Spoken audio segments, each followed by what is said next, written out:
¿Qué tal? ¿Cómo están todos? Mi nombre es Eduardo Adrián Sen Herrán, soy escritor de televisión, escritor de teatro, eh, eventualmente, bueno, he enseñado mucho tiempo también y nada, en este momento, hace poco terminé una obra, estoy a punto de estrenar una miniserie nueva que se llama El Último Bastión por Canal 7 y nada, eso es hace 34 años que trabajo en medios y nada, aquí estoy por lo que me quieres preguntar. Buenos días, señora Jansen. Sí, una primera pregunta que se ha enviado es, ¿cuál es la esencia de estas personas que escribimos? ¿Con qué fin escribe usted? O sea, ¿qué le motiva? Muy bien. No sé cuál es la esencia de las personas, yo solo puedo hablar de mi caso. Yo tengo memoria solamente desde que empecé a interesarme desde que empecé a leer, que fueron cuatro años más o menos. Y de ahí en adelante sí recuerdo que siempre me interesaba escribir, porque vengo de una familia, por suerte, de muchos lectores, nací en una biblioteca más o menos, ¿no? Mucha lectoría, gente que iba mucho al cine, gente que me iba al teatro, o sea, en realidad en mi caso yo creo que ha sido una suerte, ¿no? Porque el medio en el cual nací fue muy estimulante para todo. Entonces a los 7, 8 años, empecé a escribir cositas, aparte de las composiciones del colegio y todo, empecé a escribir cositas para mí en cuadernos y a partir de ahí recuerdo que era lo que más me interesaba y me gustaba en la vida, ¿no? Entonces es algo que yo siento que tiene que ver absolutamente con una cuestión, no sé si que vino conmigo entre una cuestión natural y una cuestión de estímulos, evidentemente, pero es lo que yo sentía que más o menos me salía mejor que todo lo demás y me hacía muy feliz y lo fui haciendo para mí mientras era chico. Empecé a analizar productos, luego empecé a analizar por qué funcionaban algunas cosas en televisión, por qué funcionaban las estructuras narrativas en audiovisuales, y de grande ya pues luego continué y nada, me metí a trabajar y ya es la vida. Aparte de, claro, del nacer y el gusto, ¿qué siente que personalmente ha aportado más con sus escritos? ¿Cuál sería la huella que estaría dejando usted? No soy la huella, yo no soy el indicado para decir eso porque yo no pienso en lo que hay después que me muera. Simplemente te parece más bien quienes sí me han ayudado, me han dejado huella, que es toda la literatura que leí, todo el teatro que vi, toda la televisión que vi, luego más adelante escritores que me ayudaron mucho con la vocación, mi estadía en San Marcos, en San Marquino, mi profesor Carmelo Bejarano, el profesor de literatura, que yo quería muchísimo, el poeta Carmelo Bejarano, todos mis amigos de letras que en todo caso en ese primer momento yo hacía narrativa, hacía cuentos cuando estaba en San Marcos, pero también era pues muy estimulante, los talleres a los que iba, no sé, y mucha gente en la formación, sin duda, gente que me ayudó, mi familia principalmente, ¿no? Que siempre tuvo mucho gusto, mucho estímulo y mucho ánimo para que yo siga. Por ejemplo, usted también comenta que escribe no solamente para televisión, sino teatro. ¿Cuál es la mayor diferencia o prueba al cambiar en sí? Hay muchísimas. El teatro es otra cosa, el teatro tiene otra manera de escribir, diferente de los formatos audiovisuales. Cuando hacemos audiovisuales, televisión, cine, ¿no? Trabajamos básicamente con, en realidad, estructuras, es una cosa mucho más, yo lo veo, mucho más de oficio y mucho más técnica para que el resultado sea bueno, porque lo que se busca es una historia, una narrativa que fluya dentro de, acompañada con el montaje, con la edición, o sea, es una manera de pensar totalmente diferente, es una manera de contar la historia distinta. El teatro no, el teatro tiene su propia manera de contarse, su propio estilo, las propias maneras. No son, pueden ser parecidas en el acto que escribes historias nada más, pero el resto no. Es tan diferente como hacer una novela escrita, hacer una novela de teatro, hacer un guión de telenovela. O sea, lo único que los une es que son historias que se escriben y que el escritor puede ser el mismo, pero no la forma. Entonces, en el teatro hay, yo creo, primero que nada, una absoluta y total desapego, desprendimiento de lo que son los deberes de la estructura apertura en los audiovisuales. Uno puede contar la historia como quiera, al público, en acción directa, en tiempos, saltando tiempos en cada momento. El que haya un solo espacio permite que eso pueda ser desde una sala hasta el planeta Marte. No existen límites, no existe una ambientación real, no existen efectos especiales, no existe nada. Solo existen actores, algunos elementos escenográficos o de repente no, luces y una historia que nos quieran contar. Y eso permite que te vayas a la galaxia de Andrómeda o que te vayas a la época de los homínidos. Entonces no hay ningún límite. Y el audiovisual te exige que pienses todo el tiempo en los límites que tienes, porque eso va a ser un producto que se va a filmar o grabar. Y evidentemente eso trae una serie de cosas y complicaciones que el guión tiene que saber considerar para que pueda ser factible. Eso. Y con respecto a los públicos, ejemplo, ¿el público de televisión sería muy distinto al público de teatro o los consideras similares? No, el público de televisión tiene que ser masivo por fuerza. Nadie, al menos, ya, en esta época eso ha cambiado también. Como la televisión felizmente está cambiando y se debe extinguir la televisión peruana que hay ahora menos mal. En el Perú, por lo menos, que es como se trabaja ahora todavía la televisión, sí tienes que pensar un público masivo de muchos millones de personas, o muy grande, o muy extenso, ¿no? Y que complazca muchísimos grupos y todo.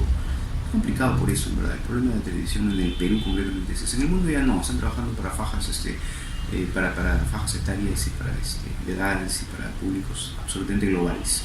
Mientras no piensen en global, acá todavía en el Perú se pensará en hacer algo muy masivo. El teatro no pretende eso en absoluto y simplemente se escribe como uno le venga en gana y no tiene mayor, porque sabes que es una minoría, sabes que es un producto que lo va a ver muy poca gente, y salvo que hagas un teatro un poquito más industrial, como también a veces toca o pasa, igual el teatro que se hace con grandes producciones y esto que todo, igual es pequeño, igual tiene 10.000 personas, 20.000 personas, 30.000, 40.000, 50.000 es un gran logro, pero eso es un punto de rating en el universo de la televisión. Entonces, en mayor o menor medida, el teatro que hagas puede ser como más para un público muy pequeñito o como un público un poquito más masivo que le interesa ese tipo de producción de teatro, ese tipo de teatro, y le encanta y le divierte, y en buena hora es así.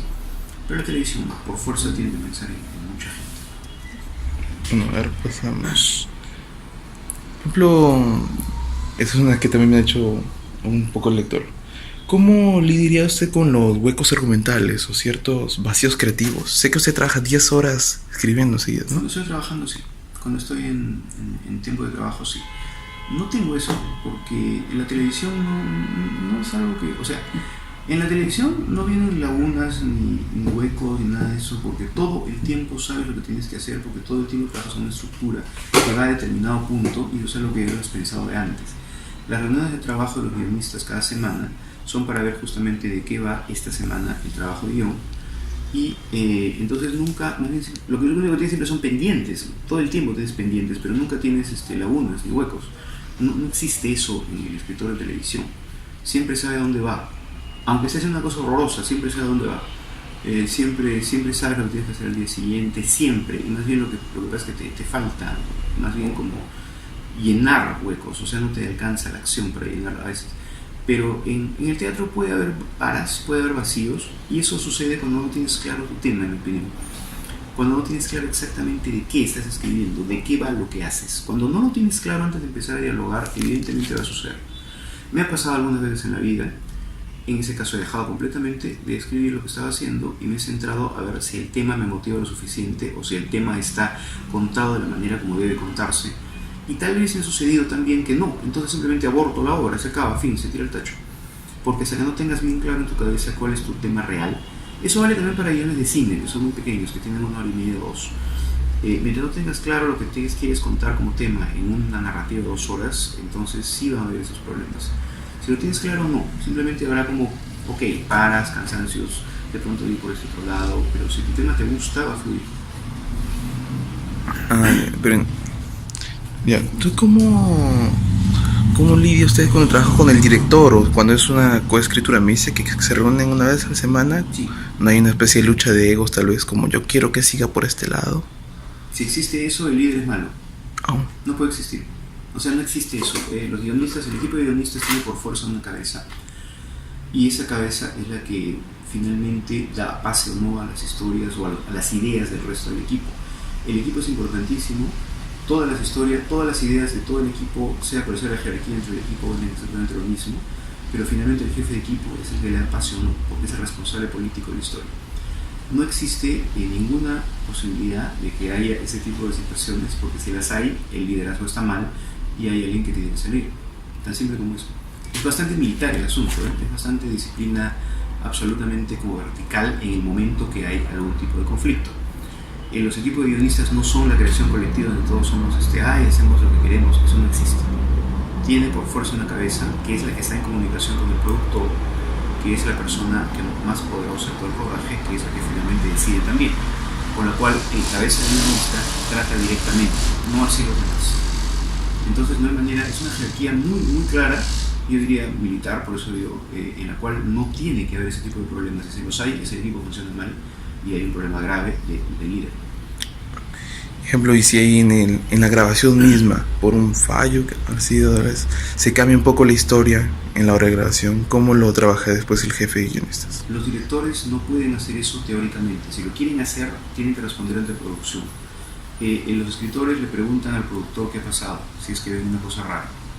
El productor dirá, lo dejé pasar porque me gusta así. Entonces tú dialogarás siempre, tú dialogas con los directores. Los directores en la televisión son gente con la que tú conoces, respetas y sabes cuál es su onda, por dónde lo van a llevar y bacán, fantástico.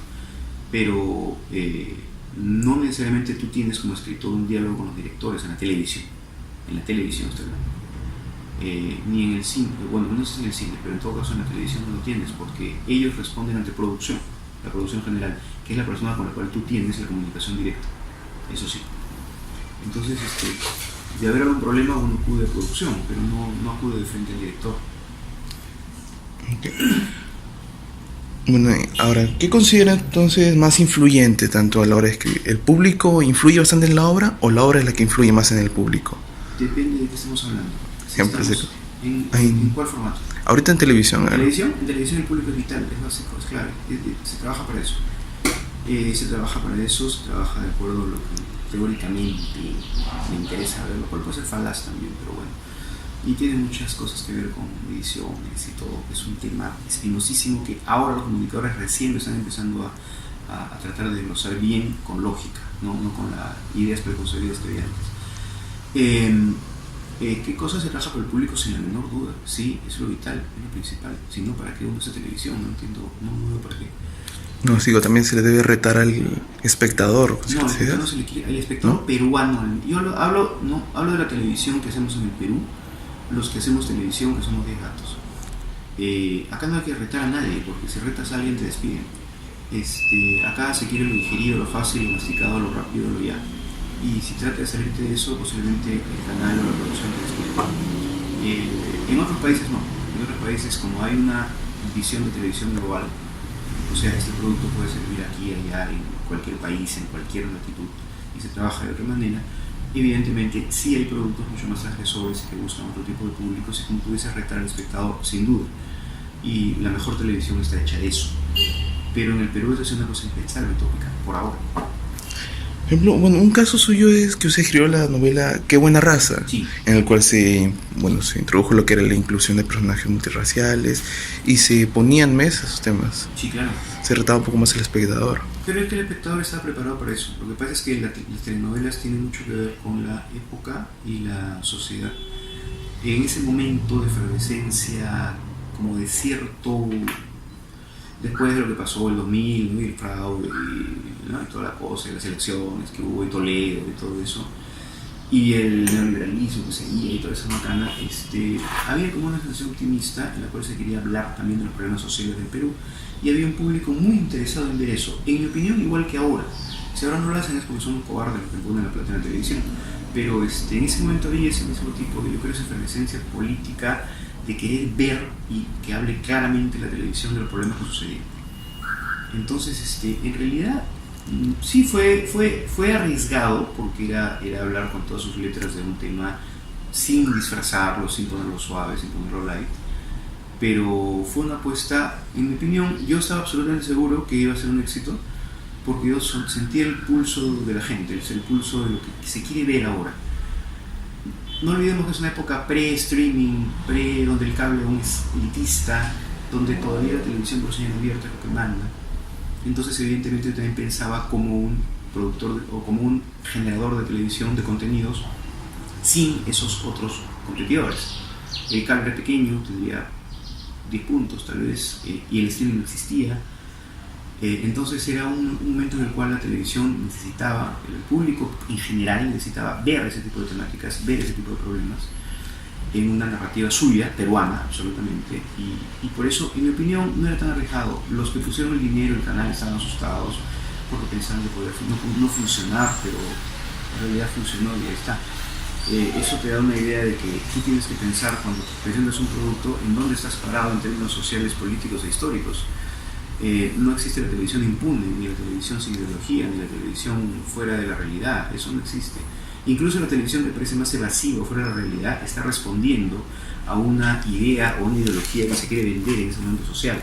Así que eso lo que pasa es que los que te hagan el cuento naif del comunicador o son idiotas o se hacen los locos, pero en realidad siempre hay. Entonces, eso. Por ejemplo, también en una última miniserie del Barrio Producciones, creo que se llama Ojitos Hechiceros. Sí. Sí, habla de temas de la violencia de género. Una telenovela. Sí, una telenovela. Sí, toca esos temas de violencia de género e incluso hubo un personaje homosexual, creo. En Ojitos, no sé, me acuerdo si hubo en Ojitos 1. Sí, en Ojitos 1 era. Sí, ¿cuál era? No me acuerdo. Personaje. Ese es original de mi socio que murió, Víctor Falcón, que falleció el año pasado. Sí, en diciembre. No recuerdo, yo no estoy mucho en Ojitos 1. En Ojitos 2, que yo recuerdo, no había mayor tema de nada. Había más que nada. Sí, se habló mucho de acoso, sí es cierto, se continuó con eso. Acoso, problemas de género, muy a la manera telenovelesca, con mucha turbulencia, ¿no? Con muchas situaciones límite, extremos, maltrato, todo eso sí se habló un poco. De una manera por lo menos que podía ser a la vez entretenida y a la vez tal vez poner en agenda algo, ¿no? Pero no era una intención pedagógica tampoco. No se tenía una intención moralizante, si me digan.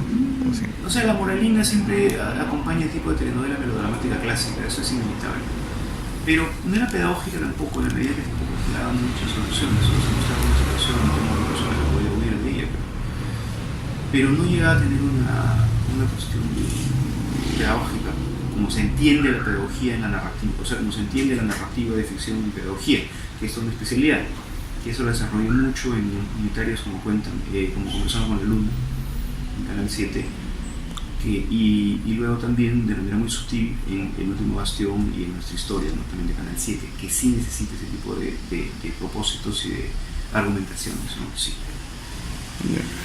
Por ejemplo, en ese acto medio moralizante, creo que los personajes hay extremos, ¿no? Los demasiado buenos y los demasiado malos. Lo que pasa es que si hablas de Ojitos Hechiceros, estás hablando de una subcategoría del melodrama duro, clásico, turbulento, con mucho de policial, con mucho de un poco del extremo, ¿no? O sea, de la narrativa en que enfatiza todas las cosas, ¿sí?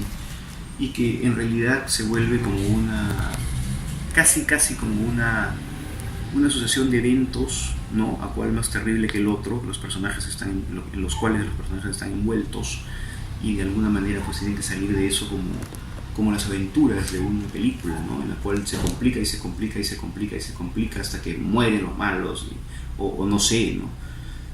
Entonces es una narrativa que juega a otro tipo de estrategia, que es básicamente muchos eventos que no te den tiempo de pensar tanto y que no te den tiempo de procesar mucho y que siempre mantenga el interés y la curiosidad y a ver qué le pasará, lo matará, pasará algo atroz. O sea, ese tipo de narrativa se jugó. No digo que sea la mejor del mundo ni la peor, es una forma de contar una historia, como se ha contado en muchísimos tiempos en la televisión. Ejemplo, conocemos que usted es sanmarquino, sí, pero usted se especializó en lo que es derecho, más bien. Yo estudié Derecho en San Marcos, claro, y soy bachiller automático porque tenía los 120 créditos y nada más, pero no ejercí nunca. Okay. Pero entonces su educación como escritor o en comunicaciones ha sido totalmente empírica. Mi educación en literatura ha sido desde mi casa de 4 años y en San Marcos y los talleres de literatura y la gente de literatura y el mundo de literatura y el pabellón de letras. y mis amigos y mis profesores y la gente que era en mi entorno, los poetas y la gente con la que yo paraba, mi educación literaria viene de esos dos lados. Primero de casa, hasta los 16, y de ahí en la universidad, y de ahí de la vida, y de ahí sí, autodidacta total. Y en comunicaciones soy autodidacta absoluto. Solamente estuve 7 meses estudiando la carrera de cine en Cuba, hace muchísimos años, el 87, pero solo estudié 6 meses nada más, bueno, 7. Y en realidad no tuve formación en guiones, en verdad. Soy empírico total. ¿Consideran que entonces la educación audiovisual debería ser más empírica que académica? No, en absoluto. Lo que pasa es que es una consecuencia de mi época. Cuando yo tengo 55 años, cuando yo salí del colegio, no estaba de moda estudiar comunicaciones. La única carrera de comunicaciones que había estaba en la Universidad de Lima, que era muy cara. Yo no quería causar gastos a mi familia, quería poder estudiar y trabajar y hacer una vida independiente. Ni siquiera se me ocurrió la de Lima. Y entonces soy productor de una época. Quizá yo soy el último comunicador en activo que no tiene formación de comunicador, porque en realidad recién en mediados de los 80, cuando yo empezaba a trabajar justo, es que empieza a verse como una carrera ya habitual las comunicaciones. El boom de comunicaciones viene en los 80 mediados, yo soy antes. A partir de ahí es natural y lógico que las comunicaciones estén tomadas por profesionales de comunicaciones. Yo creo que es lo necesario ahora. Yo pienso que ser empírico es malísimo, hay que ser más bien una persona preparada, estudiar ya sea o como en universidades o en cursos largos o en estudios donde se pueda, no hay tantos, pero o buscar fuera, lo que sea. Pero yo represento una época que ya se está acabando y que se va a extinguir conmigo. Por ejemplo, también usted ha ejercido la docencia en el área de comunicaciones. Exacto. O sea, sí, es por eso un empírico que yo era el único, creo que no tenía estudio de comunicaciones y enseñó comunicaciones en universidades hasta el 2011. En 2012 empezaron ya con los títulos y las cosas y todo, ya no pude. Ejemplo, una conferencia que creo que asistió usted, habló de que la mayoría de sus alumnos, los escritores jóvenes, escriben acerca de crímenes o asaltos, o siempre son más sangrientos. Sí. ¿Cree que usted que es una influencia por los medios de comunicación y las noticias que se pueden? No, creo que es en la mayoría al menos, yo no niego que hay excepciones de gente joven que escribe sobre la violencia porque la ha vivido directamente, sin duda la hay y es terrible. Pero la gran mayoría en verdad suele ser, la violencia suele ser, lo que pasa es que la violencia parece fácil en la medida que tiene una sola gran situación límite, que es salvar tu vida, la vida o la muerte, es como que es muy extremo. Entonces, acostumbrados a ver en la televisión, en los noticieros, en el periódico, en el cine, en todos lados, en donde volteamos, en historias, ¿no? En los videojuegos ahora, ¿no? Por ejemplo, que es un elemento nuevo. Acostumbrados a verlos en videojuegos, en el cine, en la televisión, en el noticiero, en los periódicos o en la red ahora, o donde fuere. La violencia parece como fácil, parece un tema como que cualquiera lo agarra ya. Entonces quizá la gran mayoría lo toma sin tener un conocimiento real de lo profundo y terrible que puede ser en relación a lo que es las fuerzas que se mueven ahí. Lo veo como un facilismo natural de alguien que empieza, porque parece algo al alcance de la mano a medida que donde volteas existe y lo puedes leer y ver, y leer historias atroces o ver películas o lo que fuere. Entonces es como un tema mucho más fácil que el amor, por ejemplo, ¿no? Que de pronto hay gente que no lo entiende muy bien porque todavía no lo vive. Entonces tiene que ver, yo creo, con eso básicamente, con una cuestión de falta de conocimiento de más realidades o de más introspección personal o de más experiencia, porque la gente que escribe sobre la violencia no necesariamente la ha vivido, en ficción quiero decir, ¿no? Algunas sí, como digo, y esa será posiblemente la que cuente una historia de una manera mucho más profunda y mucho más personal y mucho más real, no me cabe duda.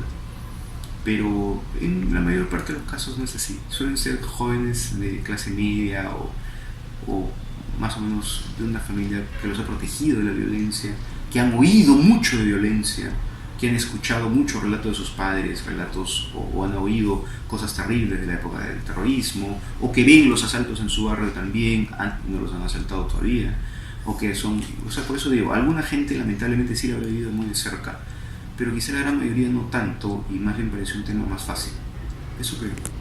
Me consideraría que el escritor debe ser un ser muy empático para poder entrar en los zapatos de otras personas sin vivir esas experiencias. Ah, bueno, claro, sí, tiene que entender a todo el mundo, tiene que entender hasta lo que le parece más asqueroso, tiene que entender hasta, o sea, a la verdad, si va a escribir sobre un pedófilo, tiene que tratar de imaginarse lo que ese hombre piensa, tiene que escribir sobre las cosas más horribles que se puede imaginar y tratar por un momento de meterse en esa mente, porque si no le va a quedar falso o esquemático. Ese es el problema del escritor a veces, ¿no? La esquizofrenia diaria que tiene, porque tiene que disociarse, tiene que ser a la vez que uno está mirando de fuera algo en lo cual se mete, es bien raro. Se está metiendo en un mundo, en una mente que no es la suya y tiene que realmente entenderlo o tratar de llegar al porqué. Porque todas las personas de este mundo hacen las cosas creyendo que tienen una razón para hacerlas o que tienen una motivación válida para hacerlas o que está bien. Algunos llegan al extremo, al psicópata, piensan que está bien lo que hacen. Entonces hay que entender por qué estos personajes creen, estos seres humanos, estos seres que estás creando, creen lo que creen, por qué lo creen y de dónde viene eso que creen. Entonces requiere muchísima capacidad de entender al ser humano en general, ¿no? Es bien difícil.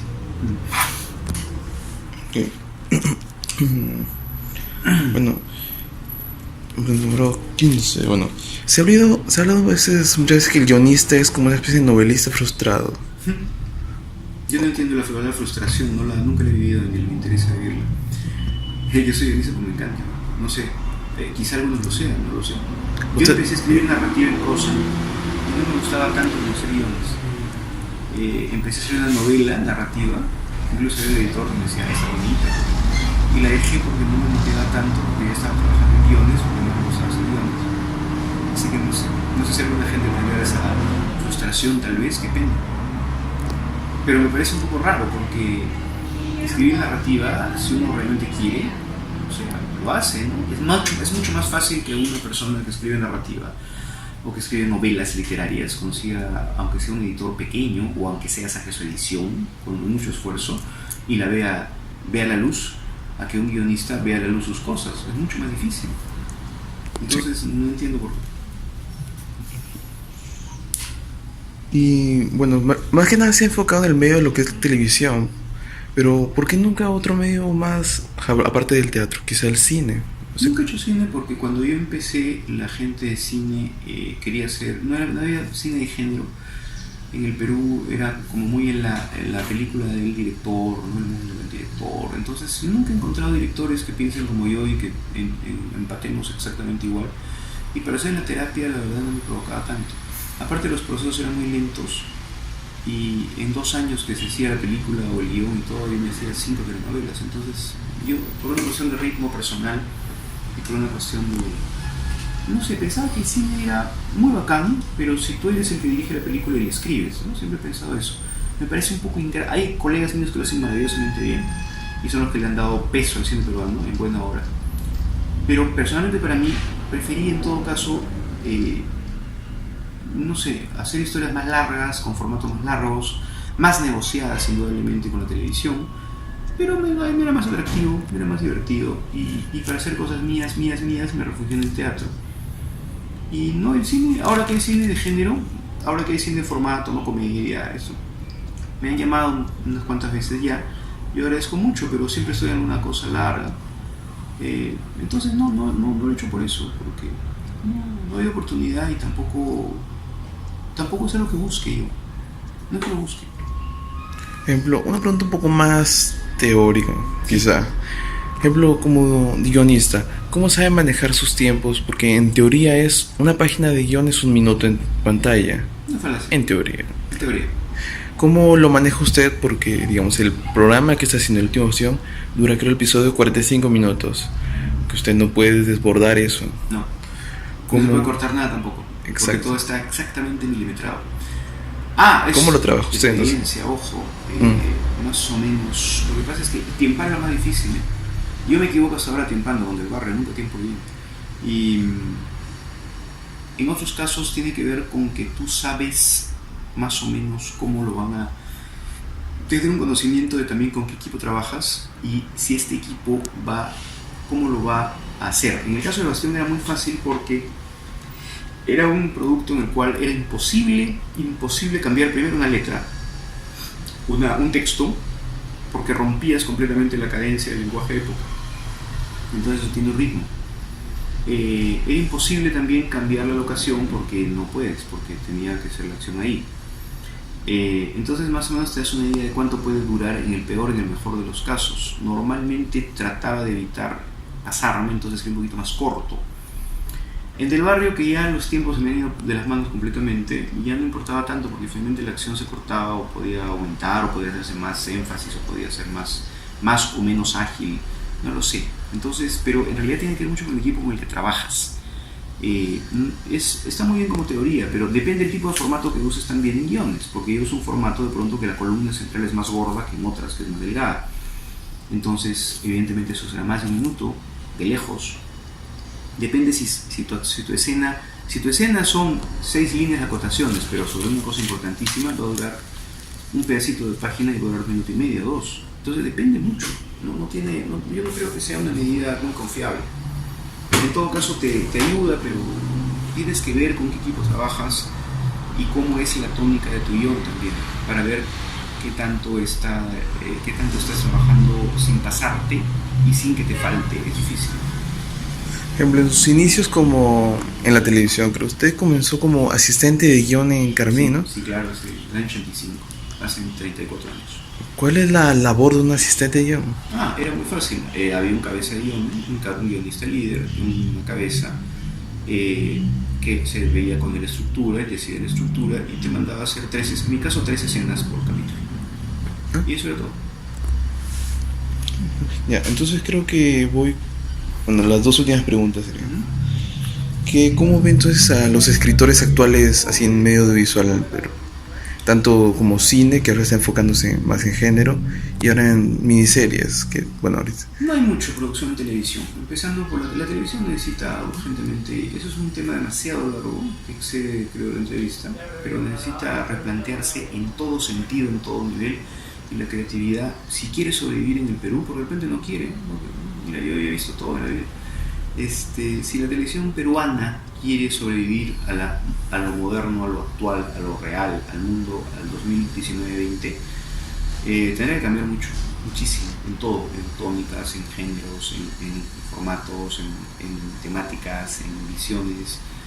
Eso es lo que yo creo en cuanto a la televisión. Entonces ahí creo que lo que está ahorita se está extinguiendo lentamente, son como ancianas de 90 años que lentamente se extinguen y van a morir. Entonces, ojalá que se quiera, porque de repente no se quiere. ¿Cómo será?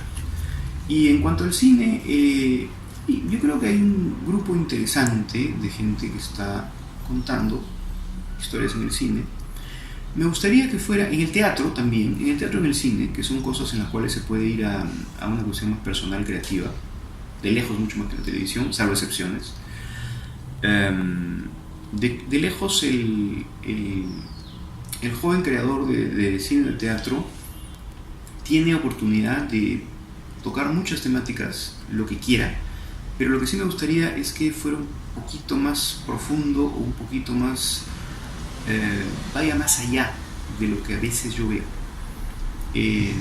Yo no entiendo mucho el por qué alguien que hace una película alternativa que sabe que no es un taquillazo, que no es una comedia, que no va a ir más de 30.000 espectadores, tendría que medirse con algunas cosas, ¿no? Podría ir más allá. Si evidentemente va a tener una semana de exhibición, si trabaja para festivales o trabaja para venderlo a alguna plataforma luego. En el teatro igual, necesitamos, yo creo, más chicos, más chicas, más jóvenes, muy audaces, muy malcriados y muy transgresores. No me gusta la gente joven que está trabajando igual a como trabajamos dentro del sistema del establishment. Me parece que, ¿para qué? ¿A quién quieren complacer? ¿Al maestro, al profesor, a su mamá? ¿A quién? O sea, a mí no me interesa en absoluto eso. A mí me gustaría ver cosas de gente joven que diga, wow, ha ido más allá de lo que hemos sido nosotros o de lo que los jóvenes de mi generación hemos sido. Los 80 la gente era muy transgresora, que es mi generación, es mi promo. Era muy fuerte todo lo que se hacía en cine, en teatro, incluso en televisión, aunque no lo crean, buscaba, pero es otro tema, como la televisión es otra industria, otra cosa, no la pongamos en el mismo saco. Pero en lo que es el cine, el teatro, podrían ir mucho más allá de muchas cosas, ir más allá de lo que les dé miedo decir. Tendrían que tener temas interesantes de contar también, no hay que hacerlo superficial. Salvo que haga una película que aspire a tener una taquilla grande o que aspire a tener un público masivo. En ese caso yo entiendo perfectamente que tienen que hacer algo evidentemente mucho más pasteurizado, mucho más light, mucho más masivo, de acuerdo, eso es innegable, como televisión, igual. Pero en otros casos no entiendo por qué. Yo creo que necesitamos ir más allá en todo y hacerlo bien. Eso sí, lo que pasa es que ahora, cuando yo era joven, la transgresión podía hacerse aunque sea mal o como se pueda, pobremente incluso en producción, en lenguaje cinematográfico, en lenguaje teatral, porque lo que importaba en ese momento no había recursos, ni había tanto tal vez de nada, pero sí había muchas ganas y mucha creatividad. Entonces eso pasaba acá. Ahora no. Y ahora la transgresión tiene que estar muy bien hecha, porque ahora hay los recursos y los medios. Cuando yo era joven, una cámara de cine costaba $50,000 o más. Ahora cuesta, no sé, 1,000. Entonces hay que hacer 50 veces mejor las cosas que como lo hacemos nosotros. Y entonces esa transgresión y esa audacia que a mí me gustaría ver tiene que estar hecha con un parámetro de calidad mucho mejor por fuerza, porque ahora se puede. Y si no lo hacen es por ociosos o porque son flojos. Pero me parece que la combinación ahora es esa. Ya no te aguantas tú ver una obra de teatro por más que el tema sea bacán y el texto sea bacán, no te la aguantas ver mal hecha o mal actuada o sin ninguna imaginación creativa o con gente hablando nomás, ¿no? Ya no.